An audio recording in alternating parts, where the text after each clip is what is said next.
मेहरबानी करके हमको फोर्स मत कीजिए कोई और रास्ता इख्तियार करने के लिए, हमको फोर्स मत कीजिए। अभी तो हम बड़े पीसफुल रह गए।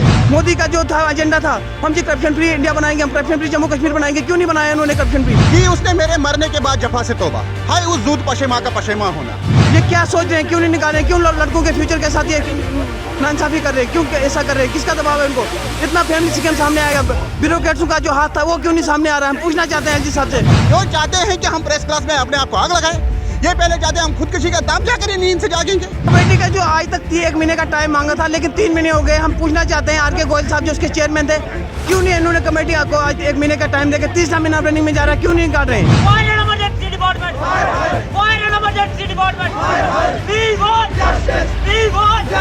और दिल्ली की इनकी मरकजी सरकार जो बीजेपी जो बुल्ली की सरकार चला रही है, उनसे हम पूछना चाहते हैं कि क्यों वो आंखें बंद करके बैठे हैं, किसका डर है उनको? इस वक्त हम प्रेस क्लब के बाहर है, जहां पर लगातार फायर एंड इमरजेंसी के एस्पायरेंट्स जो एहतजाज कर रहे हैं। उनका साफ मानना है कि फायर एंड इमरजेंसी का जो एग्ज़ाम्स हुआ था, इसे जो है मदरफ स्कैम नाम दिया गया। जिस तरह बाकी एग्ज़ाम जो है शक की बुनियाद पर जो है वो कैंसिल कराए गए, लेकिन फायर एंड इमरजेंसी एग्ज़ाम जो एक ऐसा एग्ज़ाम है जो हमने तमाम एविडेंस सरकार को दी, लेकिन उसके बावजूद भी इस पर सरकार जो है कार्रवाई नहीं कर रही है। आपको बता दें कि इनका साफ मानना है कि लेफ्टिनेंट गवर्नर मनोज सिन्हा ने एक कमेटी तश्कील दी थी, 3 मेंबरा कमेटी, लेकिन ये कहा गया था कि इस 1 महीने पहले जो है उस कमेटी के नताइज आने थे, लेकिन अभी भी जो उससे के नताइज नहीं आ रहे। मज़ीद इन्हीं से जानेंगे कि अभी तक जो है वो फायर एंड इमरजेंसी एस्पिरेंट्स एहतजाज करे, आखिर क्या वजह है। बीजेपी का जो मीन था, क्या मीन था उनका कि हम करप्शन फ्री स्टेट बनाएंगे, उनको इक्वलिटी पे बात करनी थी, क्यों नहीं की उन्होंने आज तक? क्यों हमें आज इतना बड़ा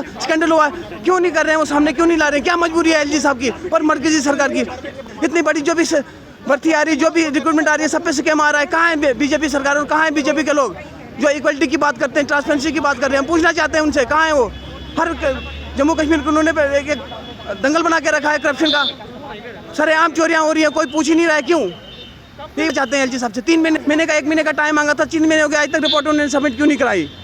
हम यहाँ पे 10 सालों से सफ़र कर रहे हैं इस चीज़ के पीछे, 2013 से हम इसके पीछे ही पड़े हुए हैं, ठीक है। और हमें ये बताइए कि लाइफ में एक ही चांस है, लाइफ एक ही चांस है। हमारे इस लाइफ के 10 साल वेस्ट कर दिए गए हैं, ठीक है। और यहाँ पे अगर सिर्फ मोटे तथ्यों की बात करें, हमें बार बार हम यही चीज़ स्टार्टिंग से बताते आ रहे हैं इनको, अगर सिर्फ मोटे तथ्यों की बात करेंगे यहाँ पे 3 चीज़ें तो हमारे पास ऐसी हैं जो कि गवर्नर साहब से जब हम मिले, उनसे हमने ये फैमिली स्कैम के बारे में बताया, तो एक ही फैमिली के 5% 3%, अगर उस समय से शेड्यूल, अगर सिर्फ हमारे हिसाब से ही शेड्यूल निकालेंगे ना, वहाँ पे भी 120-130 के लगभग के परसेंट वो आ जाएंगे। सेकेंडरी बात करें अगर विटनेस, अभी भी गजनफर जिंदा है, मरा नहीं है, वो अभी भी जिंदा है, ठीक है। अगर वो खुद से बोल के ये बात बोल रहा है कि हाँ मैंने पेपर खरीदा है, पिछले दिन उसने पेपर खरीदा, लेकिन फिर भी सरकार मानने को तैयार नहीं है इस चीज़ को, जबकि हमने ये मतलब कि सेकंड चीज़ आ गई। जब अगर थर्ड चीज़ की बात करें यहाँ पे, कि जहाँ पे सिर्फ सिलेक्शन लिस्ट के आधार पे नहीं चाहिए हमें कुछ भी, ठीक है, सिर्फ सिलेक्शन लिस्ट के आधार पे 100 में से 100 मार्क्स ले रहे, इतने कितने इंटेलिजेंट है जो 8th पास पर्सन भी 100 में से 100 मार्क्स ले रहे हैं। इन सब चीज़ों को देखते हुए सिर्फ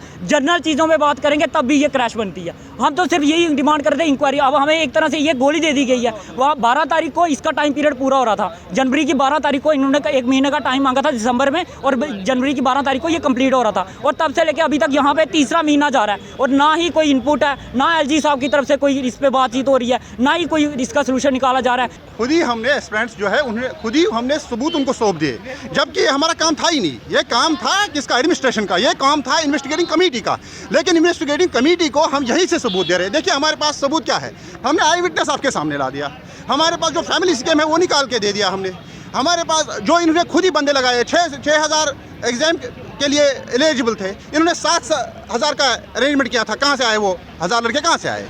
चलो मैं मान लेता हूँ वो 100 ही लड़के इन्होंने लाए ऊपर से। आपके सामने आया है, सभी जम्मू कश्मीर का बच्चा जानता है कि ये जो है ये एक स्कैम है। तो अभी उसके लिए एडमिनिस्ट्रेशन ने हमारे मुंह में एक टॉफी दे के रखी है कि हमने कमेटी कॉन्स्टिट्यूट की है। चलिए कमेटी कॉन्स्टिट्यूट की है तो अभी बताइए हमें उसका जवाब क्यों नहीं दे रहे हैं? बताइए। मैं एक गालिब का शायर कोट करना चाहता हूँ, कहते कि उसने मेरे मरने के बाद जफा से तौबा, हाय उस दूध पशेमा का पशेमा होना। क्या मतलब, इनको क्या मतलब है? इससे डिले करने का मतलब क्या है?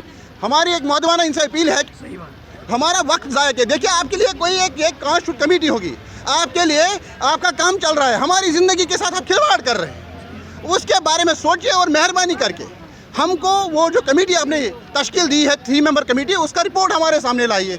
अब इसमें भी 2 पहलू है। मुझे लगता है ये या तो ये डेलिबरेटली कर रहे हैं ये, या फिर आपने काम नहीं किया है। काम करना ही नहीं है, हमने यहाँ से ही जाकर आपको सबूत दे दिए हैं, सबूत हमने ही खुद आपको दे दिए है। जैसे कि आपने खुद जम्मू कश्मीर का बच्चा जानता है ना, ये तो सबूत हमने दिए हैं, जो सवाबित मैं कहूँगा इसको, ये तो सबूत की जमा है। हमने फैमिली स्कैम निकाल के दे दिया आपको, हमने आई विटनेस सामने लाया, पेपर लीक सामने लाया आपके सामने। इससे ज़्यादा आपको चाहिए क्या? इससे ज़्यादा मैं यही कह सकता हूँ गवर्नमेंट को कि आप शायद इसी चीज़ का वेट कर रहे हैं, जब तक हम में से कोई बिल्डिंग से ना लड़के, जब तक कोई आग न लगाए प्रेस क्लब के बाहर, तब जाकर ही देंगे आप हमको, तब जाकर ही हमें इंसाफ के। वो कहते हैं justice delayed is justice denied, then you are denying the justice.